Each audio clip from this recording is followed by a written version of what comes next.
మీ అనంతపురం జిల్లా మాట్లాడదాం. 13 లక్షల ముఖ్యమంత్రి తెచ్చినట్టు మీరు చెప్పుకుంటున్నారు తప్ప మీరు ప్రాంతం, ఎడారి ప్రాంతం, నీళ్లు లేని ప్రాంతం, తెచ్చినట్టు మీరు చెప్పుకుంటున్నారు సోదరా. మీరైతే ఒక్కటి కూడా తేలేకున్నారు. మేము తెచ్చినట్టు మాయనని మీ ఖాతాలో వేసుకోవడానికి లిస్టు తెచ్చాం. డ్రోన్ల పరిశ్రమలు చేస్తున్నాం సార్. వందల వేల లక్షల కోట్లకు ఈ రోజు పరిశ్రమలు వస్తూ ఉంటే మమ్మల్ని పొగడాల్సింది పోయి, మమ్మల్ని అభినందించాల్సింది పోయి మా మీదే సార్ ఈ మాదిరిగా అబండాలు ఇస్తే సార్, లోకేష్ గారికి అబండాలు ఇస్తే సార్. ఈ రోజు లోకేష్ గారు ప్రపంచం అంతా తిరుగుతారు. నిన్నగాక మొన్న రష్యా ప్రజల శ్రేయస్సు కోరేది డిఎస్సీని అమ్ముకున్నటువంటి వ్యక్తులు మీరు కూడా మేలు చేస్తారంటే ఎట్లా నమ్మాలి సోదరా?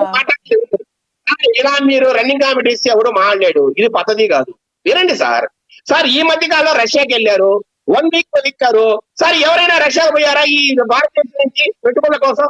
ఫస్ట్ టైం సార్ ఒక యువకుడు ఒక రాష్ట్ర ప్రతినిధిగా, ఈ దేశ ప్రతినిధిగా ఫస్ట్ టైం సార్ రష్యాకు పోయి అక్కడ టెక్నాలజీ ఉంది, ఆ టెక్నాలజీ మనం ఎలా ఉపయోగించాలి, అక్కడ ఉన్న అక్కడ రిసోర్సెస్ ఏంటి, ఆ రిసోర్సెస్ మనం తెచ్చుకుంటే ఎలా ఉంటుంది, అక్కడ ఎవరైతే పారిశ్రామికవేత్తలు ఉన్నారో ఆ పారిశ్రామికవేత్తలు ఇండియాకు పెట్టమడం రకరకాల నీళ్లు తక్కువగా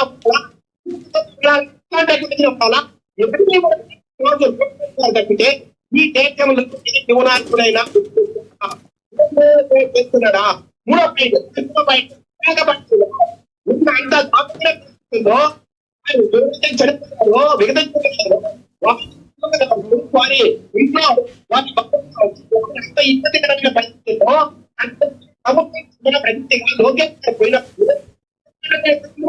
సార్ చెప్పి అక్కడ ఈ సాక్షి అదేదో దాన్ని ఏమంటారు సార్, మీరే చెప్పాలా? ఆ సాక్షి టీవీకి సంబంధించిన లోగోలు పట్టుకొని మీరు మొత్తం కూడా సమాధానం దాని గురించే చెప్పారు. దయచేసి టాపిక్ మీద కూడా మాట్లాడండి ప్లీజ్, సమయం అయిపోతుంది. తప్ప మీరు పని అయితే చేయరు. మీరు జీవితంలో వాతావరణంలో అంత శ్మశాన వైరాగ్యం ఉన్న ఒక స్థలంలో ఒక పరామర్శించడానికి పోతే ఈ మాదిరి రెచ్చగొట్టే వ్యక్తులు మీరు ఎందుకు ₹1 ఎవరు సార్? నేనంటున్నా సార్, ఎల్జీ పాలిమర్స్ విషయంలో మీరు ₹1 ఇచ్చిన వాస్తవమే, నీ కాదనట్లా. అది ప్రైవేట్ కంపెనీ. ఈ రోజు మనం మాట్లాడేది ఒక public sector undertaking company sir. ఎవరైనా ప్రమాదశాత్తు చనిపోతే ₹1,42,00,000. ఎవరైనా చనిపోతే ప్రమాదశాత్తు పర్మనెంట్ ఎంప్లాయీగా ఉంటే వారికి ₹1,42,00,000 వైజాగ్ స్టీల్ ప్లాంట్ అందజేస్తుంది. ఆ విషయాన్ని వైసీపీ నాయకులు అర్థం చేసుకుంటాం. విజయశేఖర్ రెడ్డి గారు, టాపిక్ మీద మన టాపిక్ మీద మాట్లాడదాం. ఆంధ్రప్రదేశ్ తెలంగాణ 2 రాష్ట్రాల్లో విజయశేఖర్ రెడ్డి గారు మళ్ళీ మాట్లాడదాం, దాని గురించి మళ్ళీ మాట్లాడదాం. ఆంధ్రప్రదేశ్ తెలంగాణ ఎక్స్ వేదికగా ఒక్క నిమిషం దయచేసి అర్థం చేసుకోండి. ఎక్స్ వేదికగా కొంతమంది సెలబ్రిటీలు అనుకోవాలా, తమ యొక్క వాక్ స్వాతంత్రం ద్వారా మాట్లాడుతున్నారు అనుకోవాలా, వాళ్ళు చేస్తున్న ట్వీట్లని ఏ రకంగా చూస్తారు? ఇప్పుడు ప్రధానంగా ప్రకాష్ రాజు గారు కావచ్చు, అదేవిధంగా రాహుల్ రామకృష్ణ ట్వీట్ చేసి తర్వాత డిలీట్ చేయడం, ఇవన్నీ ఎలా చూస్తారు?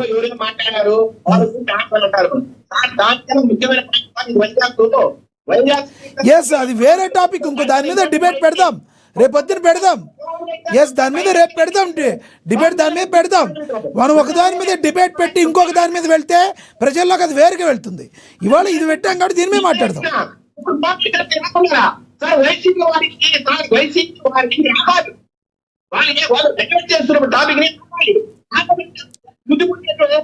హైదరాబాద్ విజయవాడ ఇచ్చారు, మాకు రావు.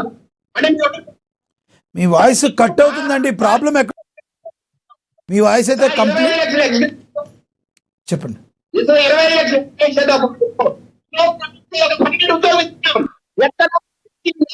పబ్లిక్ సెక్టర్ అండర్టేకింగ్స్ ఎక్కడ కూడా ఇది ఇంతవరకు చేయాల. చనిపోయిన వ్యక్తి ఇంటిలో ఒక పర్మనెంట్ ఉద్యోగం. ఈ రోజు first time in the history of India ఈ రోజు మనం ఉద్యోగం ఇస్తున్నాం. అట్లాగే సార్ వాళ్ళ ఇంట్లో ఎవరైతే పిల్లలు ఉన్నారో చదువుకునే పిల్లలు వాళ్ళందరూ కూడా ఫ్రీ ఎడ్యుకేషన్, వారు ఉండడానికి ఇల్లు సార్. ఏదైతే క్వార్టర్స్ ఉన్నాయో విశాఖపట్నము స్టీల్ ప్లాంట్ సంబంధించి అదే క్వార్టర్స్ లో వాళ్ళు నివాసం ఉండేట్టుగా ఈ రోజు మనం వాళ్ళని ముందుకు తీసుకెళ్తున్నాం.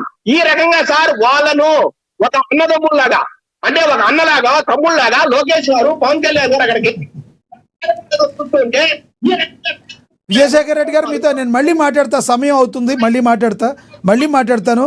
అప్పుడైనా మీరు టాపిక్ మీద మాట్లాడతారని నేను ఆశిస్తున్నా. ఎస్, మళ్ళీ ఇస్తా మీకు. మీ దగ్గర వాయిస్ అయితే కట్ అవుతుంది, మళ్ళీ ఇస్తాను, మీరు అందుబాటులో ఉండండి. ఎస్, లక్ష్మీకాంత్ గారు టాపిక్ మీద కంక్లూడ్ చేయండి. లక్ష్మీకాంత్ గారు. ఓకేనా? ఎస్. ఇప్పుడు ఇందాక మోహన్ రెడ్డి గారు ఒక మాట మాట్లాడారండి. ఆ విషయాలతో ఏ విషయాలతో మనకు సంబంధం లేదు.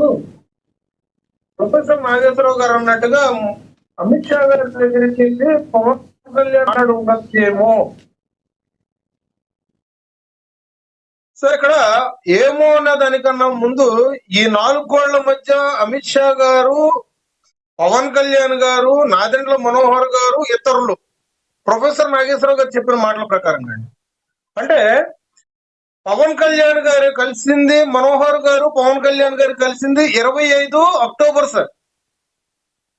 అది దేనికోసం సార్? 2023 తెలంగాణ ఎన్నికల కోసము ఆ చర్చలు జరపడానికి వెళ్ళారు సార్.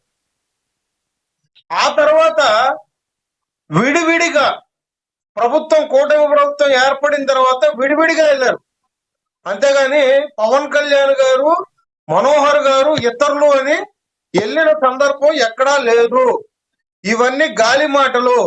ఆ గాలి మాటలు కాకపోతే ప్రొఫెసర్ నాగేశ్వరరావు గారు ఆయన చేసిన వ్యాఖ్యల్ని ఉపసంహరించుకున్నా అన్నట్టుగా చెప్పారు. కానీ ఇక్కడ ప్రధానంగా ఏం చేస్తున్నారంటే ఈ విషయం తెలియక కొంతమంది కుహాన మేధావులు ట్విట్టర్ వేదికగా పవన్ కళ్యాణ్ గారిని చాలా టార్గెట్ చేస్తున్నారు.